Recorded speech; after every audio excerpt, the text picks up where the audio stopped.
Hi all, Bones here from Oz BSA Bantams. What we're continuing on with today is the disassembly of the wheel hubs, because we're going to replace the bearings in them. Now the original Bantam bearings were open caged, non-sealed bearings, so there's a grease nipple in the centre of the hub to be able to pump grease into it. I change them out for sealed bearings. Pumping that grease in tends to migrate out because there's no real seal to retain the grease, and can pump grease out into your brake shoes. So there is a BSA service sheet number 508, which details the dismantling and reassembly of your hubs.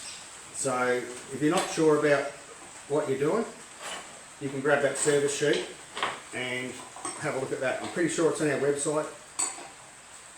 So have a good look at that.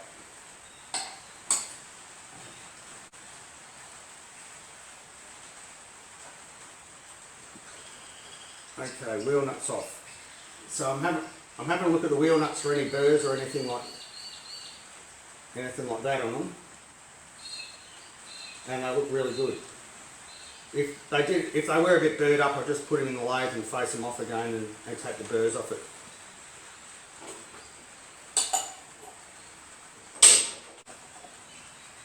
Okay.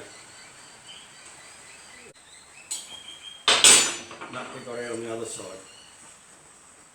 So, as I've said in a previous episode, the customer has already removed the rear brakes because there's every chance that they are asbestos, or were asbestos. So he's done a very good job of cleaning all that up. It's really good. Now, if you're trying to colour match your Bantam, that's probably the best spot, inside the brake backing plate. So if I was going to repaint this bike in the original mist green that came out of the factory, I'd take that to a paint shop, get them to colour match that mist green, because there's so many variations of it, and get them to mix up a batch of paint for me for that colour.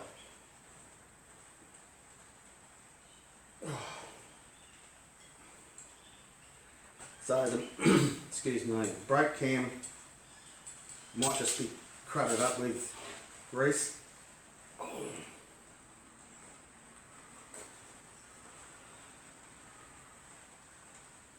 Oh, right, so that's got a bit of rust on it, and it's got a fair bit of rust in there, so I'll polish that out. It actually looks very good.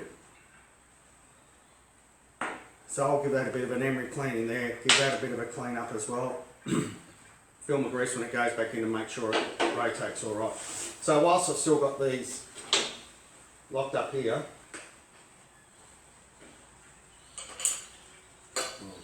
didn't even need a spanner. So I'll give these hubs a clean. I'm going to give the brake surface a bit of an emery polish up. Wheels will have to go in and get new tyres put on, because these are rock hard, and I mean rock hard. And then we'll reassemble everything with new bearings in it. Okay, time to fit up our brake shoes to our brake backing plate. As I said earlier on, this had a bit of corrosion on it, and had a bit of internal corrosion in the brake backing plate, but it's cleaned up really well and it's in really good condition. So I'm just giving it a film of grease before I whack this in. That's beautiful. And I'll just clean off the excess so there's no grease near our brake linings. It's good. Okay, so we fit up our springs.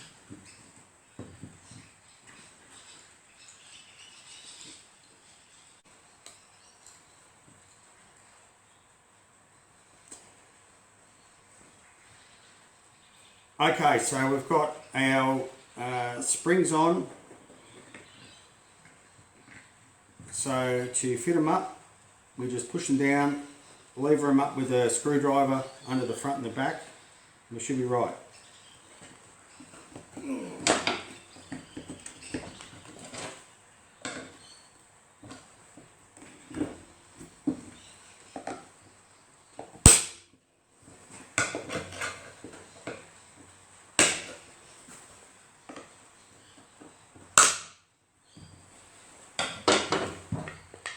And there we have it.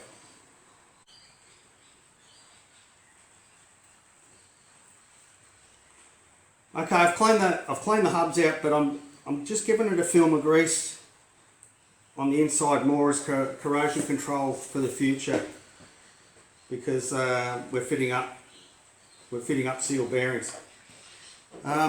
First thing to go in, and we're obviously doing the brake side. First thing to go in is your bearing locating ring,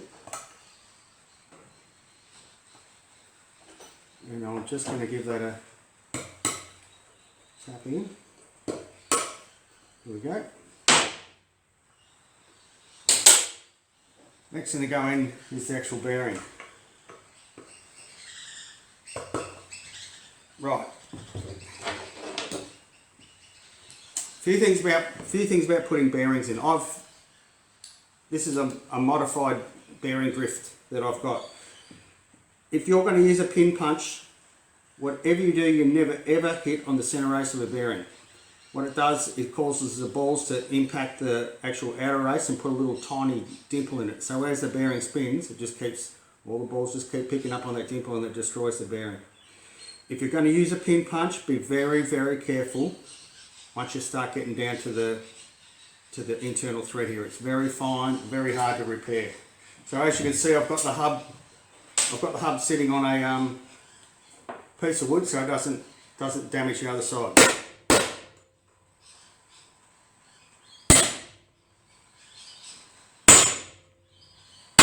And that's it, she's home. Next thing to go in is the bearing lock ring. A little bit ticky touch because it's such a fine thread, plus it's a left hand thread.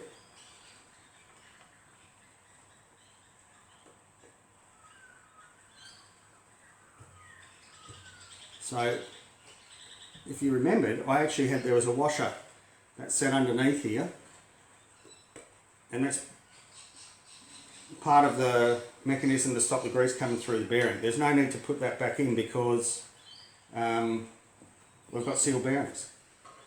So I'll just give that a tap, and that's about all I need. That bearing's nice. Okay, we've got the bearing in on the other side. The next thing we do is drop our spacer in, and we're going to drift in our bearing from that side. Once we get it sitting square.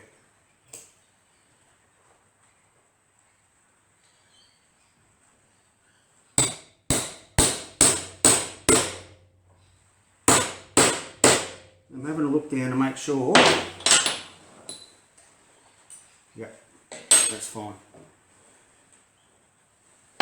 I've just looked in to make sure that space is centralised.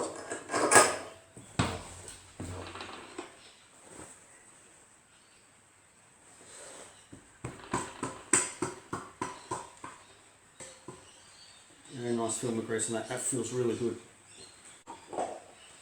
Right, backing plate on.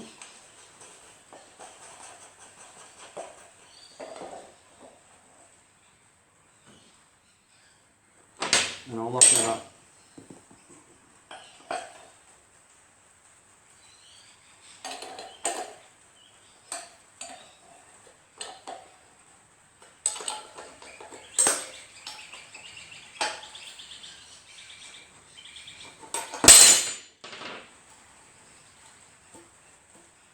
That feels good.